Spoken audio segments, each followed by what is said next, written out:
بسم الله الرحمن الرحيم. أتى أمر الله فلا تستعجلوه سبحانه وتعالى عما يشركون. ينزل الملائكة بالروح من أمره على من يشاء من عباده أن أنذروا أنه لا إله إلا أنا فاتقون. خلق السماوات والأرض بالحق تعالى عما يشركون. خلق الإنسان من نطفة فإذا هو خصيم مبين. والأنعام خلقها لكم فيها دفء ومنافع ومنها تأكلون. ولكم فيها جمال حين تريحون وحين تسرحون. وتحمل أثقالكم إلى بلد لم تكونوا بالغيه إلا بشق الأنفس إن ربكم لرؤوف رحيم. والخيل والبغال والحمير لتركبوها وزينة ويخلق ما لا تعلمون. وعلى الله قصد السبيل ومنها جائر ولو شاء لهداكم أجمعين. هو الذي أنزل من السماء ماء لكم منه شراب ومنه شجر فيه تسيمون. ينبت لكم به الزرع والزيتون والنخيل والأعناب ومن كل الثمرات إن في ذلك لآية لقوم يتفكرون.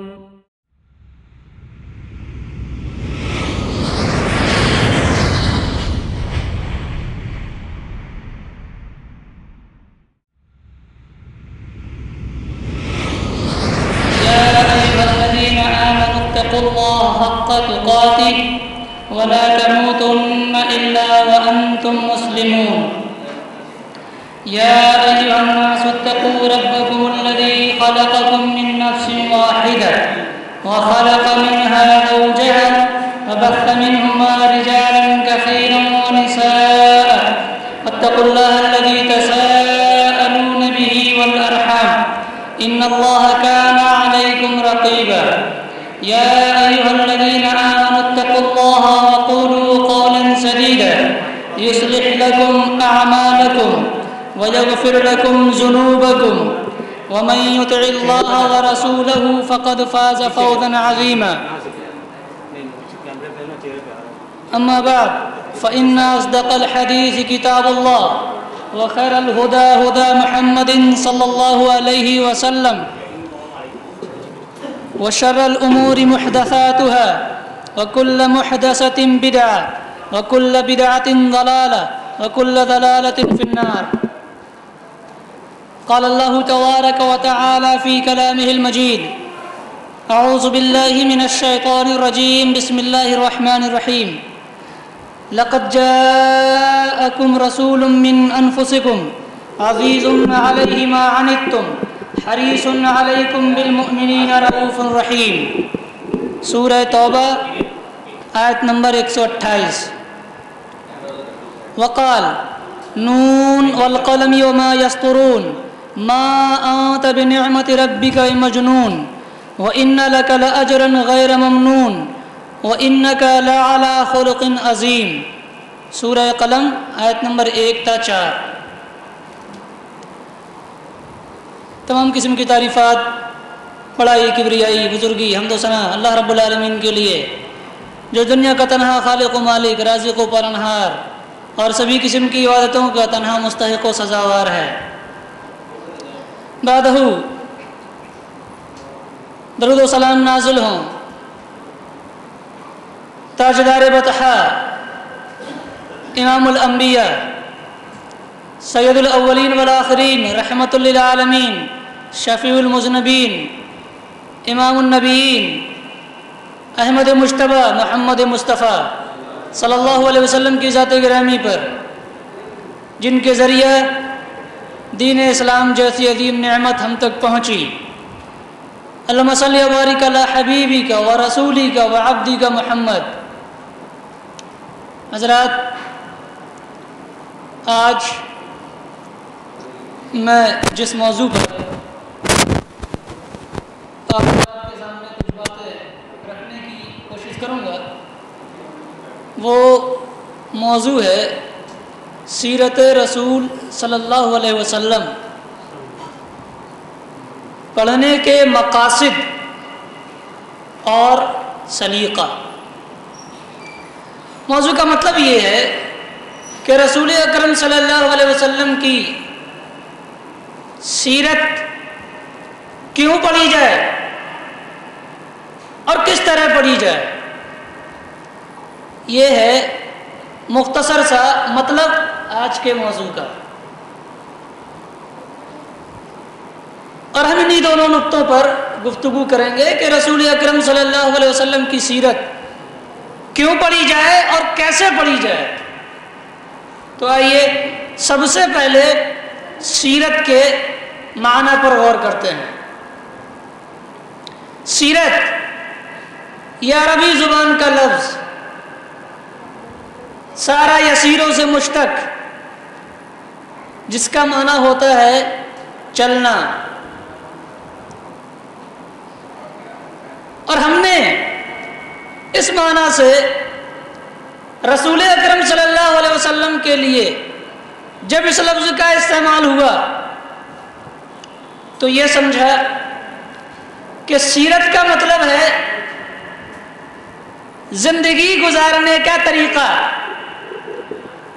رسول اکرم صلی اللہ علیہ وسلم نے اپنی حیات مبارکہ کو گزارنے کے لیے کس طریقے کو اختیار کیا، کون سی راہ چلے، کون سے ذرائع استعمال کیے۔ عبادات میں رسول اکرم صلی اللہ علیہ وسلم کا طریقہ کیا تھا، معاملات میں آپ کیسے تھے، تجارت میں آپ کا برتاؤ کیسے ہوتا تھا، عورتوں کے ساتھ آپ کا تال میل یا آپ کا برتاؤ کیا تھا، بچوں کے ساتھ رسول اکرم صلی اللہ علیہ وسلم کس طرح پیش آتے تھے، گھریلو زندگی میں نبی اکرم صلی اللہ علیہ وسلم کے حالات کیا ہوا کرتے تھے، ہم نشینوں میں اپنے اصحاب کے درمیان رسول اکرم صلی اللہ علیہ وسلم کیسے ہوتے تھے۔ ان ساری چیزوں کو جاننے کا نام سیرت ہے، وہ علم جس میں رسول اکرم صلی اللہ علیہ وسلم کی زندگی کے تمام گوشوں سے بحث کی جائے، آپ کی زندگی کے تمام گوشوں کو اجاگر کیا جائے، روشنی میں لایا جائے، اس کا نام سیرت ہے۔ سیاست و حکومت میں آپ کا اسوہ، لوگوں سے برتاؤ میں اسوہ، یتیموں کے ساتھ، غریبوں کے ساتھ، امیروں کے ساتھ، چھوٹوں کے ساتھ، بڑوں کے ساتھ آپ کا برتاؤ کس طرح تھا، اس کو جاننے کا نام مطالعہ سیرت ہے۔ سیرت نبی پڑھنے کے مقاصد کیا ہیں، پہلے اسے سمجھنا چاہیے۔ ہم نے بتایا کہ سیرت نبی صلی اللہ علیہ وسلم آپ کی پوری زندگی پر شامل ہے، اور اس کو پڑھنے کا مقصد کیا ہے؟ سب سے پہلا مقصد یہ ہے سیرت رسول صلی اللہ علیہ وسلم کو پڑھنے کا کہ آپ کو اپنا اسوہ، اپنا آئیڈیل، اپنا نمونہ بنایا جا سکے۔ اللہ رب العالمین نے جو قرآن مجید میں ارشاد فرمایا، لَقَدْ كَانَ لَكُمْ فِي رَسُولِ حسنہ، تمہارے لیے رسول صلی اللہ علیہ وسلم کی حیات مبارکہ میں بہترین نمونہ ہے۔ سیرت نبی پڑھنے کا پہلا مقصد ہمارا یہ ہونا چاہیے کہ ہم رسول اکرم صلی اللہ علیہ وسلم کو اپنا نمونہ بنا لیں زندگی کے تمام معاملات میں، اٹھنے میں، بیٹھنے میں، سونے میں، جاگنے میں، مسجد سے نکلنے میں، مسجد میں داخل ہونے میں، قضاء حاجات کرنے میں، کھانے میں، پینے میں، چلنے میں، بولنے میں، عبادتیں کرنے میں، لوگوں کے ساتھ برتاؤ کرنے میں، تجارت کرنے میں رسول اکرم صلی اللہ علیہ وسلم کو اپنا اسوہ، اپنا آئیڈیل اور اپنا نمونہ بنا لیں۔ یہ سیرت نبی کو پڑھنے کا مقصد ہے۔ ہمارے ہاں زندگی گزارنے کے طریقے جس کو آئیڈیل بنا کر کے اختیار کیے گئے ہیں وہ رسول اکرم صلی اللہ علیہ وسلم سے ہٹ کر کوئی اور ذات ہے۔ بال ہمارے کسی اور کو دیکھ کر کے رکھائے گئے ہیں، چہرہ ہمارا اس کو بنانے میں ہم نے اپنا آئیڈیل کسی اور کو بنایا ہے، لباس اس میں ہم نے اپنا آئیڈیل، اپنا رہبر، اپنا قائد، اپنا نمونہ رسول اکرم صلی اللہ علیہ وسلم کو نہ سمجھ کر کسی اور کو بنا لیے ہے۔ معاملات میں، تجارت میں، غرض یہ کہ تمام امور میں ہم نے رسول اکرم صلی اللہ علیہ وسلم کو چھوڑ کر دوسروں کو آئیڈیل بنا رکھا ہے۔ چہرے پر داڑیاں نہیں ہیں، کیا رسول اکرم صلی اللہ علیہ وسلم کا یہ اسوہ تھا؟ بال نہایت بڑے بڑے فیشنیبل رسول اکرم صلی اللہ علیہ وسلم کا یہ طرز تھا۔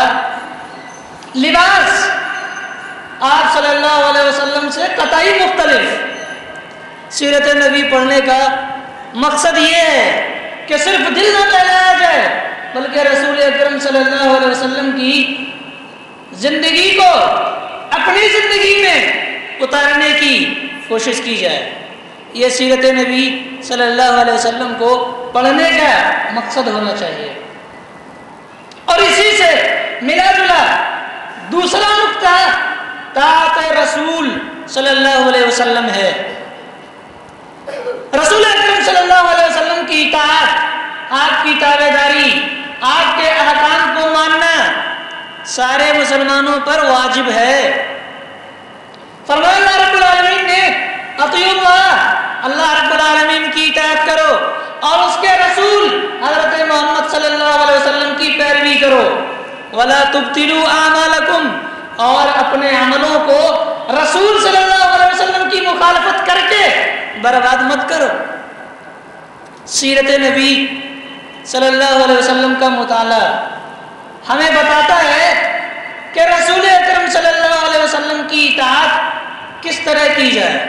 ظاہر ہے جب ہمیں یہی نہیں پتا ہوگا کہ رسول اکرم صلی اللہ علیہ وسلم نے فلاں کام کس انداز سے کیا تھا تو ہم رسول اکرم صلی اللہ علیہ وسلم کی پیروی بھی نہیں کر سکتے ہیں۔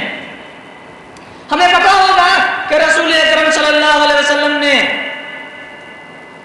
سنتیں پڑھی، ظہر سے پہلے، فجر سے پہلے، چاشت کی نماز پڑھی، تہجد کی نماز پڑھی، مغرب سے پہلے 2 رکعت نماز پڑھی، سوموار کا روزہ رکھا، جمعرات کا روزہ رکھا، عاشورہ کا روزہ رکھا، عرفہ کا روزہ رکھا، شوال کے بعد 6 دن کے روزے رکھے۔ جب یہ ساری چیزیں ہمیں معلوم ہوں گی تبھی ہم رسول اکرم صلی اللہ علیہ وسلم کی اطاعت و پیروی کر سکیں گے۔ اور اگر ہمیں یہ ساری چیزیں پتہ نہیں ہوں گی تو پھر رسول اکرم صلی اللہ علیہ وسلم کی پیروی، آپ کی اطاعت بھی نہیں ہو سکے گی۔ آپ کسی کام کو کس انداز میں کرتے تھے بھی یا نہیں کرتے تھے؟ بہت سے معاملات جو رسول اکرم صلی اللہ علیہ وسلم نے نہیں کیے، جن کی طرف آپ نے توجہ نہیں دی اور کبھی آپ کی زندگی میں نہیں ہوئے، آج ہماری زندگی میں دین سمجھ کر کیے جاتے ہیں۔ انہی کو سمجھا جاتا ہے. اور اگر دوسرے لوگ ہماری ان خود ساختہ چیزوں کو جنہیں ہم نے رسول اکرم صلی اللہ علیہ وسلم سے ہٹ کر اختیار کر لیا ہے، دوسرے لوگ اگر ان چیزوں کو نہ اپنائیں تو انہیں بد مذہب کہہ دیا جاتا ہے. اگر ہم سیرت رسول کا مطالعہ کریں، پڑھیں، تو ہماری سمجھ میں یہ باتیں آئیں کہ بہت سی یہ نئی نئی چیزیں جو آج ہم نے شروع کر رکھی ہیں رسول اکرم صلی اللہ علیہ وسلم نے نہیں کی تھی، آپ کے زمانے میں نہیں تھی. ان سارے معاملات کو کرنے میں رسول صلی اللہ علیہ وسلم کی پیروی نہیں ہوتی ہے. آدمی اطاعت رسول سے نکل جاتا ہے. تو سیرت رسول صلی اللہ علیہ وسلم طاعت رسول کے لیے انسان کو تیار کرتی ہے.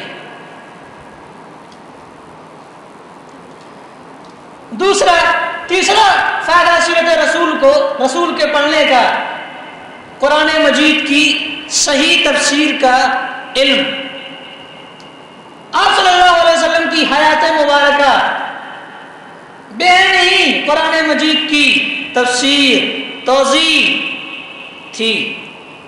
کسی نے حضرت عائشہ سے پوچھا، حضرت عائشہ صدیقہ ام المومنین رضی اللہ تعالی عنہا، رسول اکرم صلی اللہ علیہ وسلم کی سیرت کیسی تھی، آپ کا اخلاق کیا تھا؟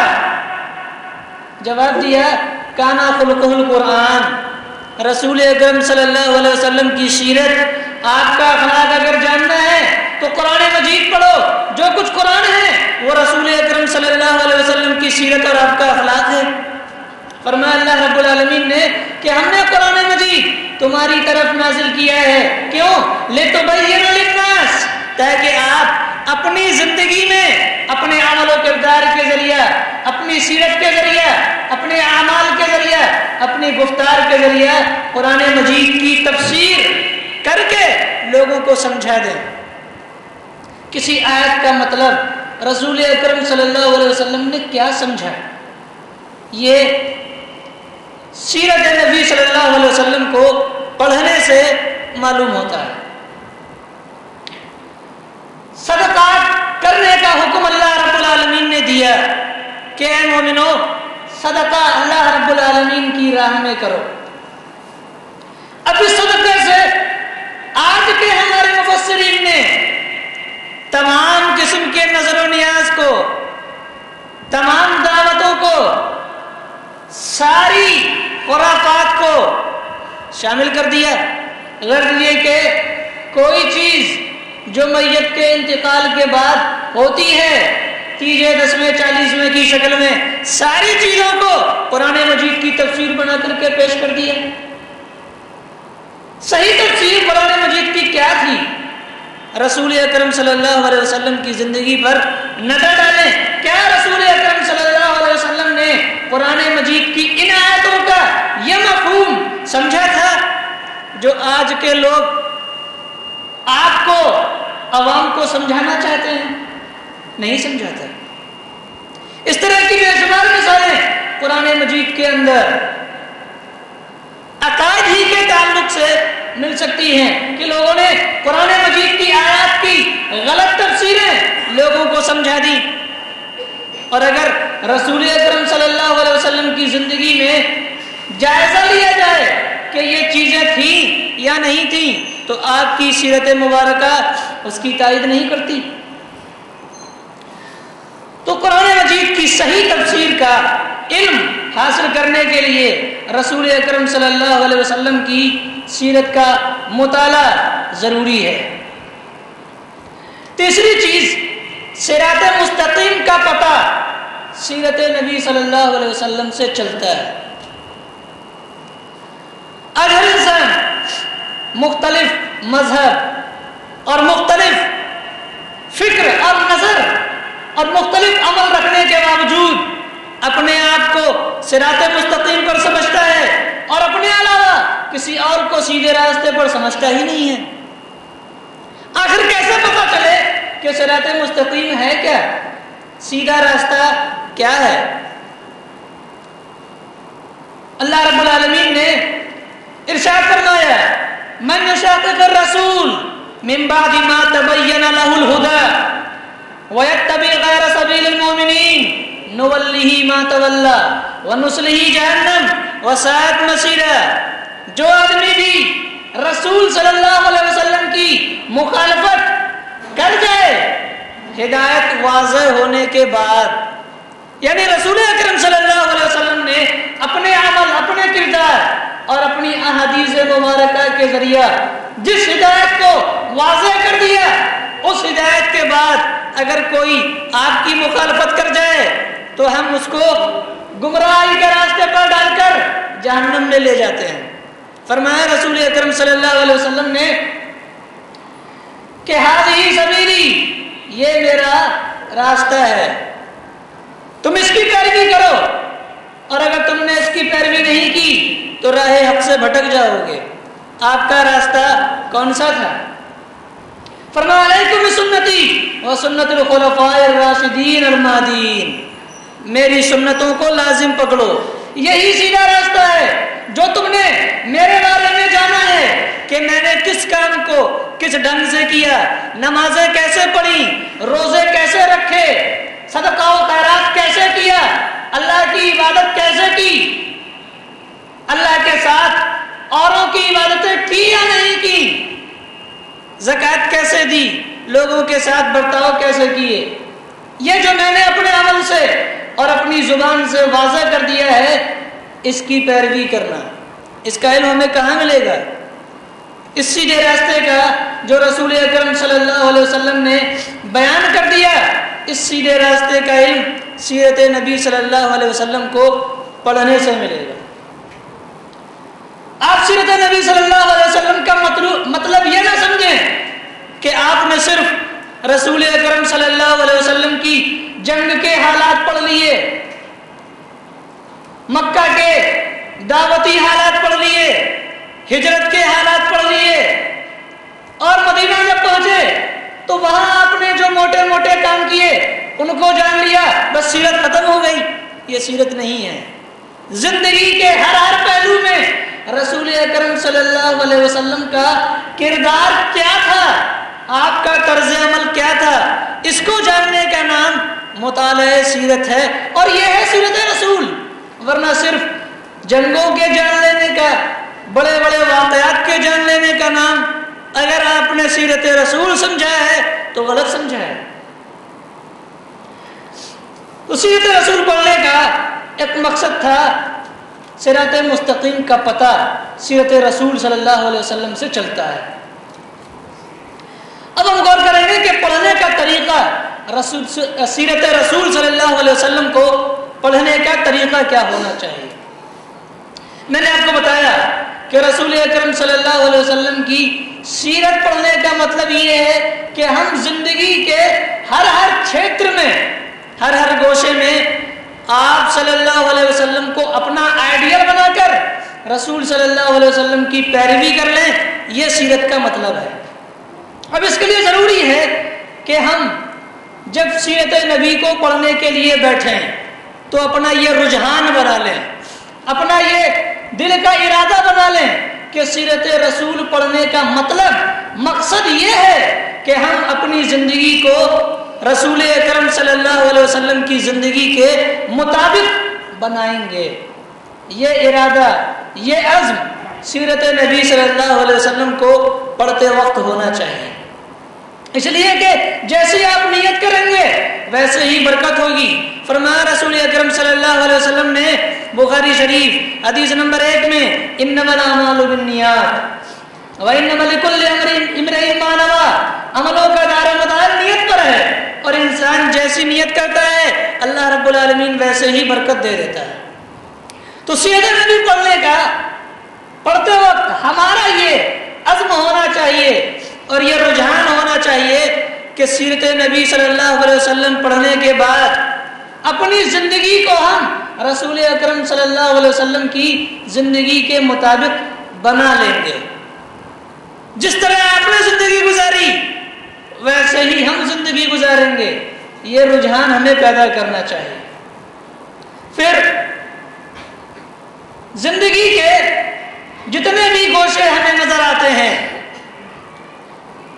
سیاست و حکومت کا، معاملات کا، عبادات کا، چھوٹوں اور بڑوں کے ساتھ برتاؤ کا، عورتوں کے ساتھ برتاؤ کا، پڑوسیوں کے ساتھ برتاؤ کا، مہمانوں کے ساتھ برتاؤ کا، غرض یہ کہ زندگی کے جتنے بھی اجزاء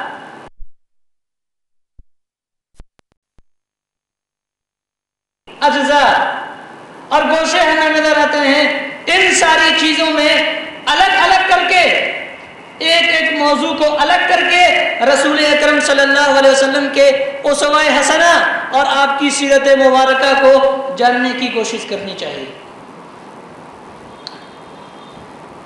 اور اس کے بعد تیسری چیز، سیرت نبی صلی اللہ علیہ وسلم کو پڑھنے کے لیے یا پڑھتے وقت جس چیز کی ضرورت ہے وہ ہے صحیح اور مستند واقعات و حالات کا خاص خیال رکھا جائے۔ بہت سی چیزیں لوگوں نے رسول اکرم صلی اللہ علیہ وسلم کی سیرت کے نام پر، آپ کی احادیث کے نام پر، دین و مذہب کے نام پر غلط سلط پھیلا دی ہیں۔ بے شمار موضوع احادیث کے ذخیرے میں شامل کر دی گئی ہیں۔ تو سیرت نبی پڑھتے وقت آپ کو بیدار رہنا چاہیے اور یہ یقین کر لینا چاہیے کہ جو واقعہ یا جو بات سیرت رسول صلی اللہ علیہ وسلم کے حوالے سے آپ نے پڑھی ہے وہ صحیح بھی ہے یا نہیں صحیح ہے، اس لیے کہ اس کو اپنی زندگی میں اتارنے کا مسئلہ ہے۔ مقصد کیا ہے؟ اس کو اپنی زندگی میں اتارنا۔ اور کہیں ایسا ہوا کہ وہ چیز یا وہ واقعہ یا وہ عمل رسول اکرم صلی اللہ علیہ وسلم کا صحیح عمل نہیں تھا، آپ کی طرف غلط طور پر کچھ جھوٹے لوگوں نے منسوب کر دیا اور آپ نے اس کو سیرت سمجھ لیا، پھر سیرت سمجھ کر اسے اپنی زندگی میں اپنا لیا، تو آپ سیرت نبوی سے دور ہو جائیں گے۔ تو سیرت نبوی پر صحیح عمل کرنے کے لیے ضروری ہے کہ صحیح واقعات اور حالات کو جانا جائے۔ اور اگر کچھ روایتیں اس طرح کی آتی ہیں جو آپ کے دل میں شک و شبہ پیدا کریں تو پھر ان کی تحقیق آپ اپنے علماء کرام سے کریں، تاکہ رسول اکرم صلی اللہ علیہ وسلم کی سیرت کے تعلق سے صحیح اور صاف باتیں آپ کے سامنے آئیں اور آپ انہیں اپنی زندگی میں اتار سکیں اور وہی طرز عمل آپ اختیار کر سکیں جو رسول اکرم صلی اللہ علیہ وسلم کا تھا۔ ہم نے آسانی کے لیے رسول اکرم صلی اللہ علیہ وسلم کے چند گوشوں کو، آپ کی سیرت کے، آپ کی زندگی کے چند گوشوں کو مرتب کیا ہے آپ حضرات کے سامنے بیان کرنے کے لیے۔ مقصد یہ ہے کہ آپ بھی سیرت رسول صلی اللہ علیہ وسلم کا مطالعہ اسی انداز میں کریں اور مقصد آپ کی پیروی۔ دیکھیں رسول اکرم صلی اللہ علیہ وسلم کا کردار، آپ کی سیرت عبادات میں کیا تھی۔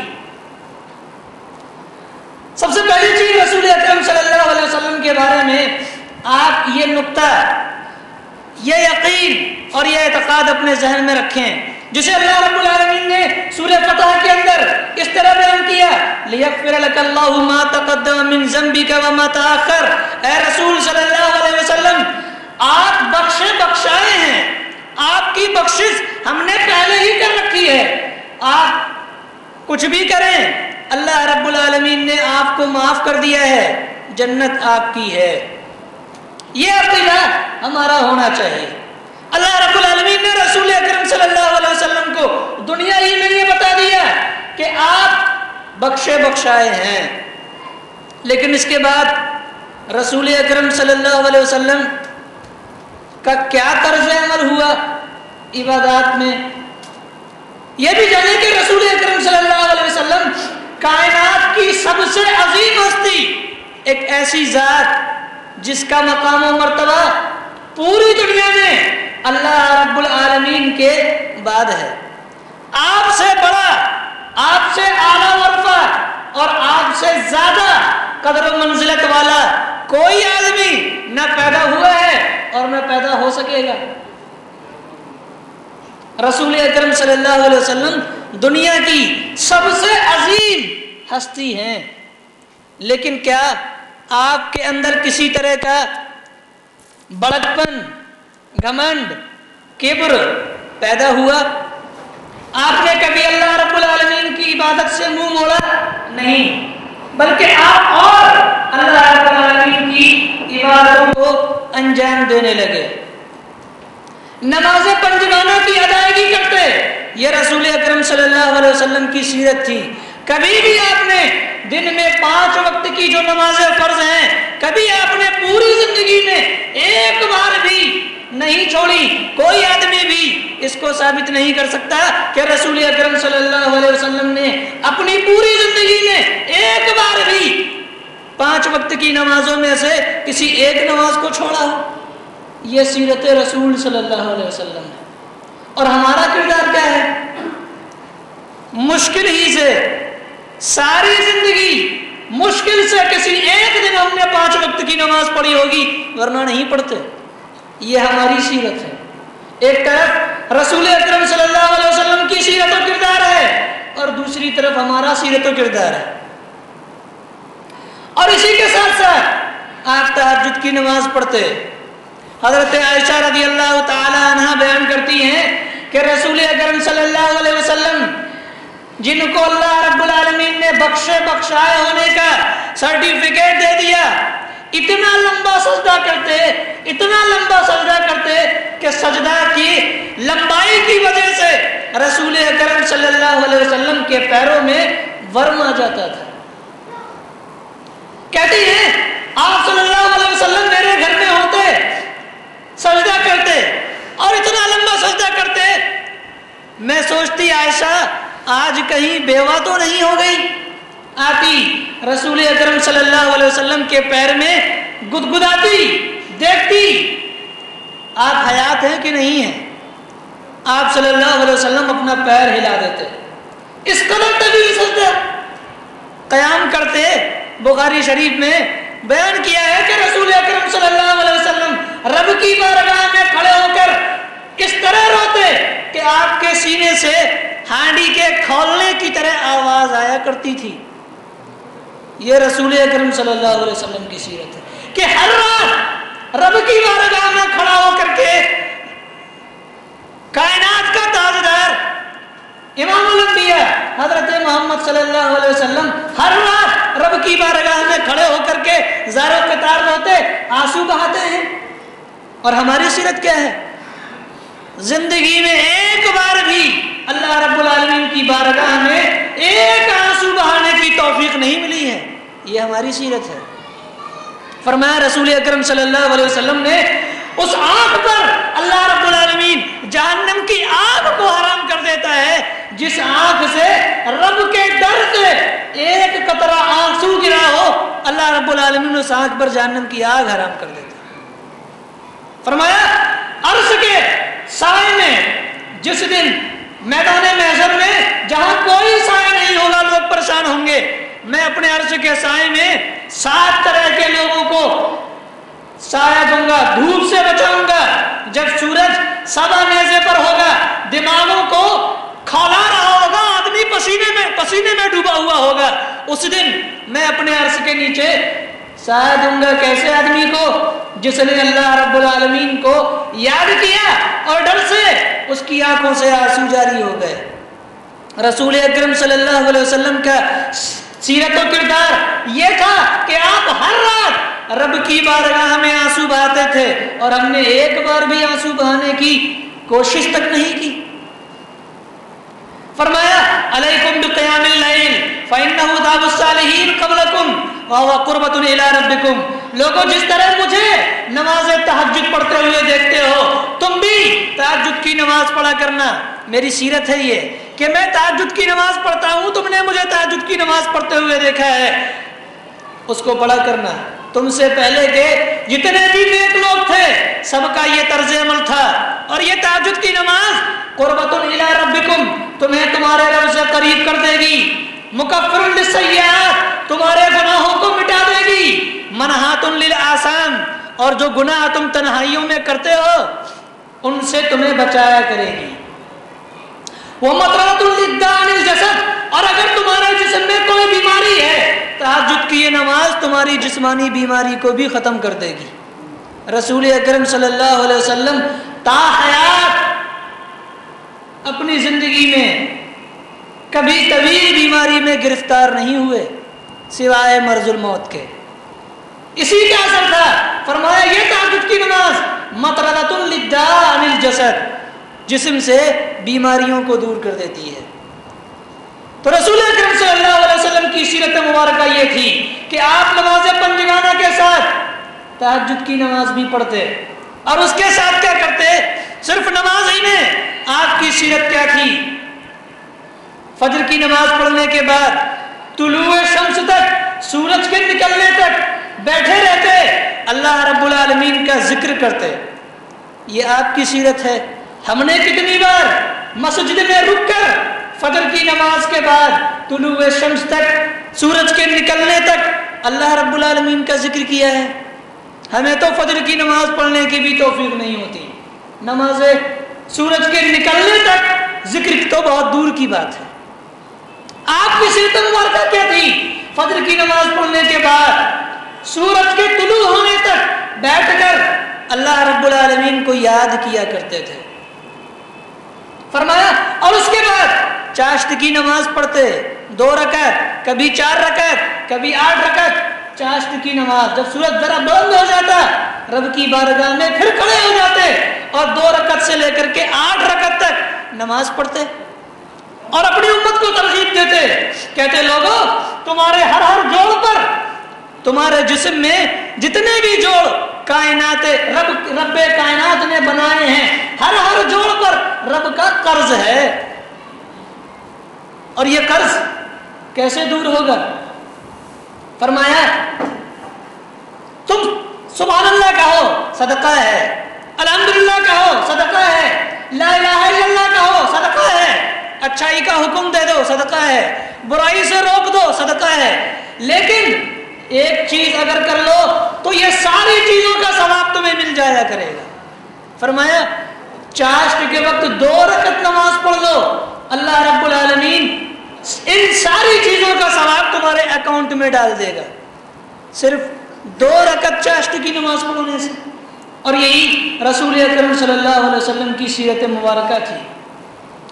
آپ نے کبھی بھی نماز پنجگانہ سے پہلے جو سنت مؤکدہ ہیں انہیں نہیں چھوڑا، اور اپنی امت سے کہا من حافظ علی 12 رکعت، جس نے 12 سنن رواتر سنن مؤکدہ کو پڑھ لیا، اللہ رب العالمین جنت میں اس کے لیے محل بنا دیتا ہے۔ سیرت رسول کیا تھی کہ آپ نے سنت مؤکدہ کو تعمر کبھی نہیں چھوڑا، اور پڑھنے والے کے لیے یہ خوشخبری دی کہ اگر میری امت میں سے کوئی آدمی ان سنت مؤکدہ کو جو ظہر سے پہلے، ظہر کے بعد، مغرب کے بعد، عشاء کے بعد اور فجر سے پہلے ہیں، ان کو پڑھ لے گا، اللہ رب العالمین جنت میں اس کے لیے ایک محل تعمیر کرتے ہیں۔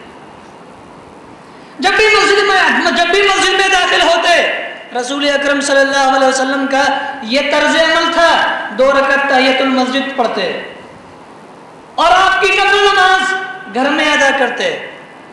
ہم نے رسول اکرم صلی اللہ علیہ وسلم کے عبادات کے سلسلے میں جو آپ کا طرز عمل تھا ان کو فراموش کر دیا ہے۔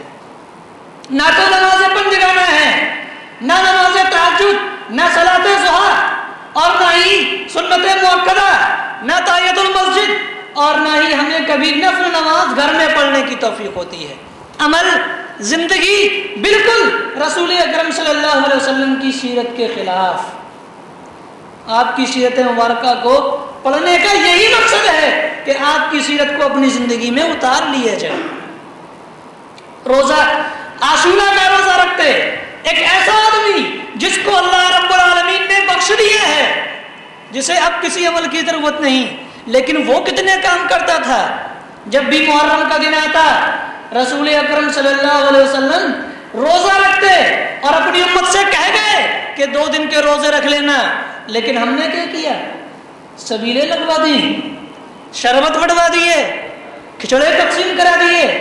رسول اکرم صلی اللہ علیہ وسلم نے جس دن روزہ رکھا، ہم نے کرا دیا تھا۔ کیا ہے یہ عمل؟ بالکل رسول اکرم صلی اللہ علیہ وسلم کی سیرت کے خلاف۔ اور فرمایا جس نے عاشورہ کا روزہ رکھا اللہ رب العالمین 1 سال کے گناہوں کو معاف فرما دیتا ہے، اور جس نے 8 ذی الحجہ 9 ذی الحجہ عرفہ کا روزہ رکھا فرمایا اللہ رب العالمین اس کے 2 سال کے گناہ معاف فرما دیتا ہے۔ اور فرمایا جس نے شوال کے 6 روزے رکھ لیے سمجھو کہ اس نے زندگی بھر روزے رکھے۔ اور خود رسول اکرم صلی اللہ علیہ وسلم ان سارے روزوں کو رکھا کرتے تھے، لیکن ہمارا طرز عمل کیا ہے؟ بالکل اس کے خلاف۔ کیا ہم نے کبھی ان روزوں کو رکھا ہے؟ پھر کس منہ سے ہم سیرت رسول صلی اللہ علیہ وسلم کو سمجھنے اور اس پر عمل کرنے کا دعویٰ کرتے ہیں؟ ہر سوموار کا روزہ رکھتے۔ فرمایا کسی نے پوچھا اللہ کے رسول صلی اللہ علیہ وسلم سوموار کا روزہ کیوں رکھتے ہیں؟ فرمایا یہ دن سوموار ایسا دن ہے فیہ ولدت، اسی دن میں پیدا ہوا تھا، چونکہ اس دن میں پیدا ہوا تھا اس لیے اپنی پیدائش کے شکریے میں روزہ رکھتا ہوں۔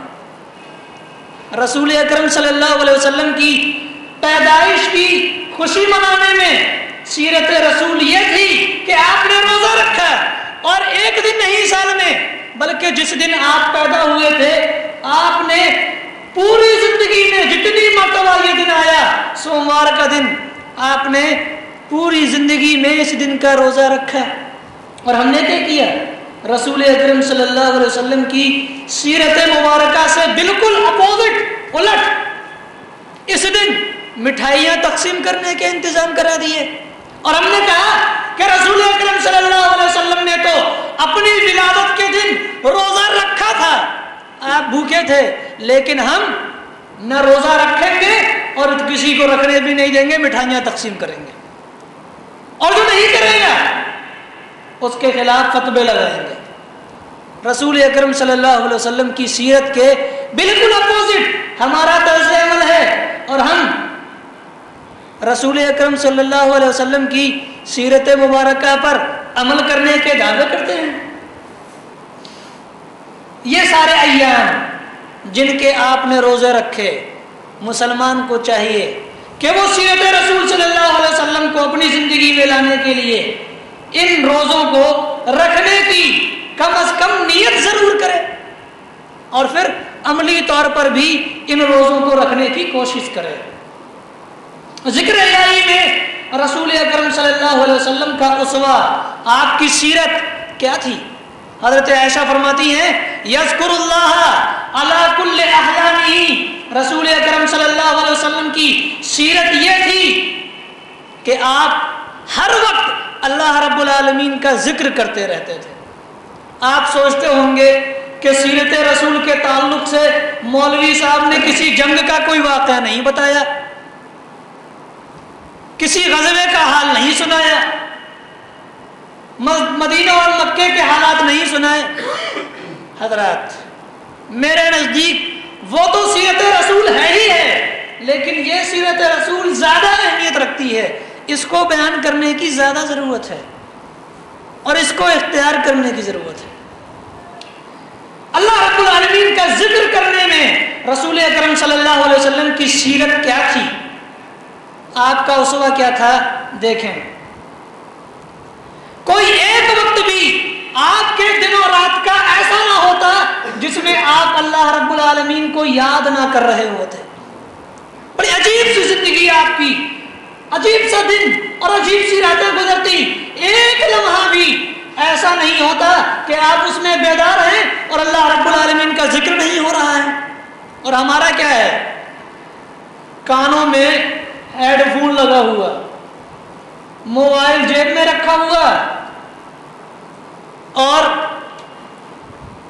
کچھ اور ہی چل رہا ہے، گانے سنائے بھی رہی جا رہے ہیں اور زبان سے ادا بھی انہیں ہی کیا جا رہا ہے۔ پورے دن میں شاید ایک بار بھی اللہ کا نام لینے کی توفیق نہیں ہوتی، ایک بار، بڑی بات نہیں، سارے دن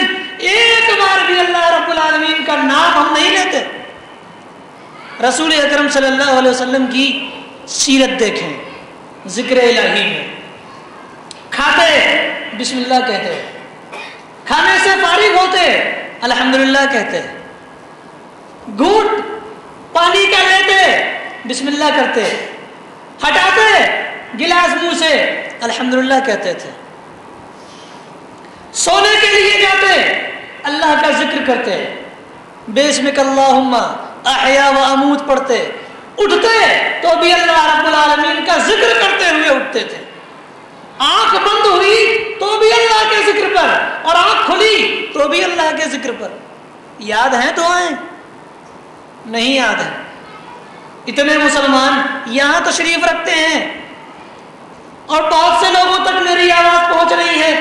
رسول اکرم صلی اللہ علیہ وسلم اٹھتے بیٹھتے چلتے پھرتے روزمرہ کی زندگی میں جن دعاؤں کو پڑھتے تھے انہیں یاد کرنے کی کوشش کی ہے؟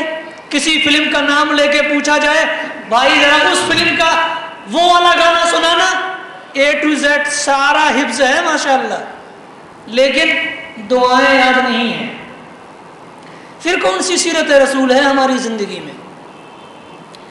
بیت الخلا میں جاتے اللہم انی اعوذ بک من الخبث والخبائث پڑھتے، نکلتے غفرانک کہتے، مسجد آتے اللہم افتح لی ابواب رحمتک پڑھتے، نکلتے اللہم انی اسألک من فضلک پڑھتے، سواری پر چلتے تو جب رکاب پر پیر رکھتے بسم اللہ کہتے، اور جب سواری پر بیٹھ جاتے تو پھر سبحان الذی سخر لنا ھذا پڑھتے. اسی طرح اونچائی پر جاتے تو بھی اللہ کا ذکر، اونچائی سے نیچے آتے تو بھی اللہ کا ذکر، اٹھتے تو استغفر اللہ کہتے، بیٹھتے تو سبحان اللہ کہتے. کوئی نعمت ملتی، کوئی خوشی خوشکن خبر آتی الحمدللہ کہہ دیا کرتے تھے، اور اگر کوئی ویسی خبر سننے میں آتی تو بھی اللہ رب العالمین کا ذکر کرتے. کسی سے کوئی غلطی ہو جاتی سبحان اللہ کہہ دیا کرتے. دودھ پیتے تو بھی دعا پڑھتے، کپڑا نیا پہنتے تو بھی دعا پہنتے، آئینہ دیکھتے تو بھی اللہ رب العالمین کو یاد کرتے، چھینکتے تو بھی اللہ رب العالمین کو یاد کرتے تھے. غرض یہ کہ یذکر اللہ علی کل احیانہ، ہر وقت اللہ رب العالمین کو یاد کرتے رہتے تھے. صحابی بیان کرتے ہیں دن میں 70 سے لے کر کے 100 مرتبہ تک صرف استغفر اللہ رسول صلی اللہ علیہ وسلم کہا کرتے تھے. کتنی مرتبہ؟ 70 سے لے کر کے 100 مرتبہ صرف ایک کلمہ استغفر اللہ رسول اکرم صلی اللہ علیہ وسلم کی زبان سے ادا ہوتا تھا. ہم کتنی مرتبہ کہتے ہیں؟ رسول اکرم صلی اللہ علیہ وسلم کی اس سیرت کو پڑھنے کی، جاننے کی اور اپنی زندگی میں لانے کی ضرورت ہے. اور یہی نہیں، بیوی سے ملے تو بھی اللہ رب العالمین کا ذکر کیا. جب آپ صلی اللہ علیہ وسلم اپنی بشری خواہشات پوری کرنے کے لیے جب اپنی کسی بیوی کے پاس جاتے سب سے پہلے اللہ کا ذکر کرتے، دعا پڑھتے اللہم جنبنا الشیطان وجنب الشیطان ما رزقتنا، اور فرماتے کہ جو آدمی اس دعا کو نہیں پڑھتا شیطان شریک جمع ہو جاتا ہے. آپ کے کام میں شیطان بھی شریک ہو گیا، اور جو آدمی اس دعا کو پڑھ لیتا ہے پھر شیطان کا کوئی زور نہیں چلتا. کیا سمجھا آپ نے؟ کوئی ایک لمحہ بھی رسول اکرم صلی اللہ علیہ وسلم کا رب کے ذکر سے خالی نہیں تھا. ہر وقت اللہ آپ کی زبان سے ادا ہوتا تھا. یہ ہے سیرت رسول، اس کو اپنی زندگی میں لانے کی ضرورت ہے. یہ تو تھا عبادت میں رسول اکرم صلی اللہ علیہ وسلم کا اسوہ، آپ کی سیرت و کردار. اب دیکھیں سیاست و حکومت میں رسول اکرم صلی اللہ علیہ وسلم کا کردار کیا تھا، آپ کی سیرت کیا تھی. آج بہت سے نیتا، ممبر، چیئرمین، پردھان، متولی، ناظم، بہت سے ہر جگہ ہیں. ان لوگوں کو رسول اکرم صلی اللہ علیہ وسلم کی سیرت مبارکہ سے سمجھنا چاہیے کہ رسول اکرم صلی اللہ علیہ وسلم نے سیاست حکومت کس طرز پر کی ہے. آپ کا اس میدان میں کیا نمونہ ہے، کیا کردار ہے، کیا سیرت ہے. نیتاؤں کو، ناظموں اور متولیوں کو، ذمہ داروں کو جاننے کی ضرورت ہے. آپ صلی اللہ علیہ وسلم نے سب سے پہلی چیز یہ کی کہ خزانے سے بالکل بیزاری ظاہر کی. جو قوم کا خزانہ ہوتا تھا رسول اکرم صلی اللہ علیہ وسلم اس سے بہت دور بالکل بیزار رہتے تھے. اور ہمارے یہاں کیا ہے؟ راشٹر منڈل کھیل گھوٹالہ، چارہ گھوٹالہ، اسٹامپ گھوٹالہ، اوپر سے اللہ علیہ وسلم کی سیرت کیا ہے؟ ہمارے یہاں جو ممبر ہیں، جو چیئرمین ہیں، جو پردھان ہیں، حکومت غریبوں کے نام سے پیسہ دیتی ہے، ان کی جیب میں چلا جاتا ہے، غریبوں تک پہنچتا ہی نہیں. رسول اکرم صلی اللہ علیہ وسلم نے کس طرح سیاست و حکومت کی، ان لوگوں کے لیے بھی آپ کی حیات مبارکہ میں نمونہ موجود ہے. ایسے لوگوں کو بھی آپ کی سیرت مبارکہ پڑھ کر اپنی زندگی میں لانا چاہیے. خزانے سے بالکل بیزاری آپ نے ظاہر کی. مال غنیمت آتا، ایک مرتبہ رسول اکرم صلی اللہ علیہ وسلم کے پاس مال غنیمت صبح کے وقت آیا، مسجد نبوی میں رکھا گیا. آپ نے آتے ہی مال غنیمت کو بانٹنا شروع کر دیا سارے لوگوں میں. دوپہر ہو گئی، گھر تشریف نہیں لے گئے. کسی نے پوچھا رسول اکرم صلی اللہ علیہ وسلم عصر کا وقت ہو گیا، آپ صبح سے بیٹھے ہوئے مال غنیمت لوگوں میں تقسیم کر رہے ہیں، آپ نے کھانا بھی نہیں کھایا، گھر نہیں جائیں گے؟ کہا جب تک ایک ایک روپیہ مال غنیمت کا بٹ نہیں جاتا میں اپنے گھر نہیں جاؤں گا. کوئی یہ نہ سمجھ لے کہ محمد صلی اللہ علیہ وسلم اپنے گھر تو کچھ نہیں لے گیا. خزانے سے بالکل بیزاری ظاہر کی. دوسری چیز عوام پروری. جو بھی حکومت کا خزانہ تھا وہ عوام کے لیے، اپنے لیے نہیں. یہاں سب کچھ اپنے لیے ہے. دیکھیں رسول اکرم صلی اللہ علیہ وسلم نے کیا سیرت پیش کی ہے. عوام پروری کی. جس عوام کے آپ حاکم ہیں اس کے لیے آپ کے جذبات کیا تھے. ایک مرتبہ غلام آئے، رسول اکرم صلی اللہ علیہ وسلم کی خدمت میں بے شمار غلام مال غنیمت کی شکل میں آئے، اور ان غلاموں کو رسول اکرم صلی اللہ علیہ وسلم کو تقسیم کرنا تھا غریبوں کے درمیان، مسلمانوں کے درمیان.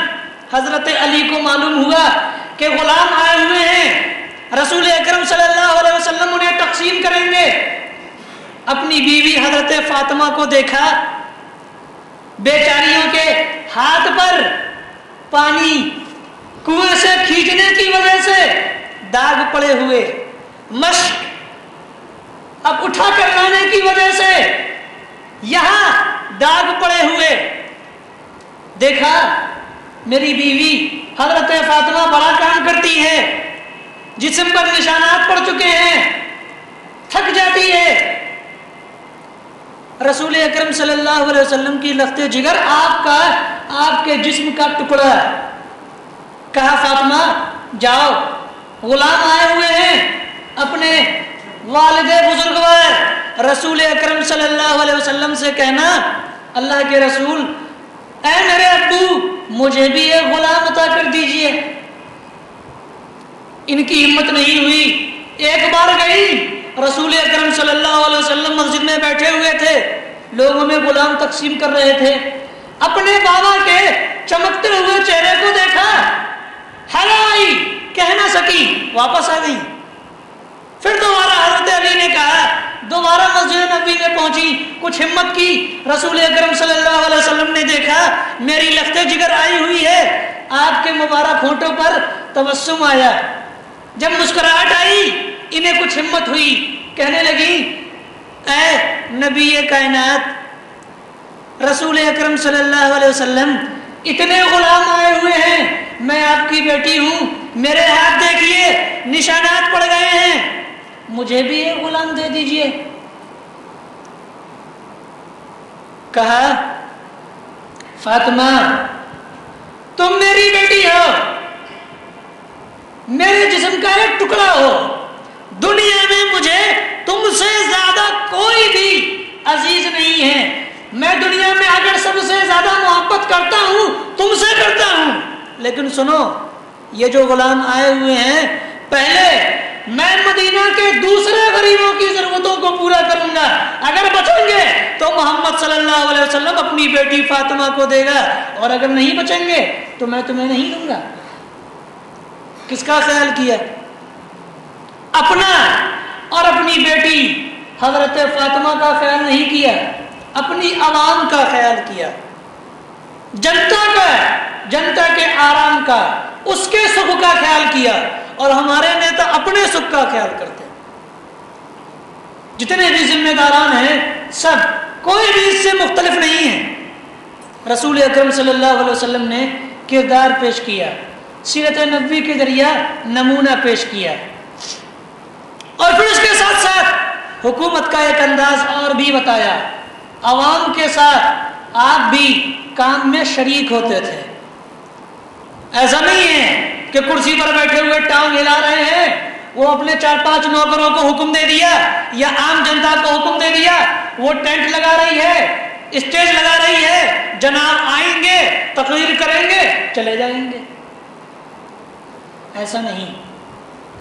جو کام بھی ہوتا آپ اپنی عوام کو، اپنی جنتا کو جو کام بتاتے اس میں بنفس نفیس شریک ہوتے تھے۔ مسجد نبوی کی تعمیر کا مسئلہ، جہاں دیگر صحابہ کرام چھوٹے اور بڑے لوگ مسجد نبوی کی تعمیر میں اینٹیں ڈھو ڈھو کر کے لا رہے ہیں، وہاں کائنات میں دیکھا کہ کائنات کا امام، دنیا کی سب سے عظیم ہستی حضرت محمد صلی اللہ علیہ وسلم بھی دوسرے لوگوں کی طرح، عام لوگوں کی طرح اپنے کاندھے مبارک پر بڑے بڑے پتھروں کو اٹھا کر مسجد نبوی کی تعمیر کے لیے لا رہے ہیں، عوام کے ساتھ برابر کا کام کیا، کاموں میں شرکت کی۔ ہمارے ہاں کرسی پر بیٹھ کر ٹانگ ہلانے کا انداز ہے۔ کیا ہے رسول اکرم صلی اللہ علیہ وسلم کی سیرت؟ یہ ہم نے نہ سمجھی اور نہ ہی اسے اپنی زندگی میں لانے کی کوشش کی۔ یہ سیاست میں رسول اکرم صلی اللہ علیہ وسلم کا، سیاست و حکومت میں آپ کا اسوہ حسنہ تھا۔ آپ مطالعے سے کچھ اور چیزیں بھی جان سکتے ہیں، چونکہ مجھے اور چیزیں بیان کرنی ہے لہٰذا میں سب پر تفصیلی گفتگو نہیں کر سکتا، معاف کیجیے گا، ایک ایک جز پر بولنے کے لیے گھنٹوں چاہیے، لیکن میں مختصر طور پر بات آگے بڑھاؤں گا۔ گھریلو زندگی میں رسول اکرم صلی اللہ علیہ وسلم کا اسوہ کیا تھا؟ حضرت عائشہ بیان کرتی ہیں، کانا بشرا من البشری یفلی ثوبہ، رسول اکرم صلی اللہ علیہ وسلم انسانوں میں سے ایک انسان تھے، آپ کا اگر کپڑا پھٹ جاتا خود سل لیا کرتے تھے۔ ہم کیا ہیں، پہنچے شرٹ نکالی، ذرا دیکھا کھوتا لگا ہوا ہے، ادھڑی ہوئی ہے، اب بیوی بیچاری آٹا گوندھ رہی تھی، بڑے غصہ ہوئے، یہ تم نے ذرا سی شرٹ تھی سلنے کے لیے نہیں سل سکی،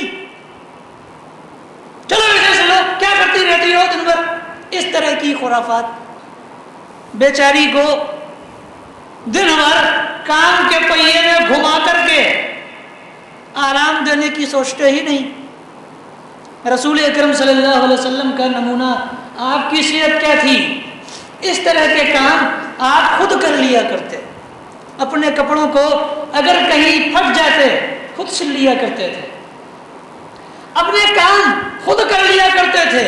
اور ہمارے یہاں کیا ہے، ایک گلاس پانی بھی ماشاءاللہ خود سے نہیں پیا جاتا، جناب آئیں گے بستر پر دراز ہوں گے، بیوی صاحبہ کو حکم ہوگا وہ ذرا ایک گلاس پانی لے آنا، وہ بیچاری ایک گلاس پانی لے کر کے آئے گی۔ ایک کام بھی ان کا خود نہیں ہوتا، اور رسول اکرم صلی اللہ علیہ وسلم خود اپنے کام کیا کرتے تھے، اور تم اپنے آپ کو رسول اکرم صلی اللہ علیہ وسلم سے بڑا سمجھتے ہو؟ ہرگز نہیں. تم اور ہم امام کائنات سے بڑے نہیں ہو سکتے. جب کائنات کا تاجدار اپنے کام خود اپنے ہاتھوں سے کرتا ہے پھر ہمیں اپنی کون سی شان ہیٹی معلوم ہوتی ہے اپنے کام خود کرنے میں؟ کہاں ہے سیرت رسول کی پیروی؟ فرمایا آپ نے خیارکم خیارکم لأہلہ، تم میں بہتر وہ ہے جو اپنی گھر والوں کے لیے بہتر ہو.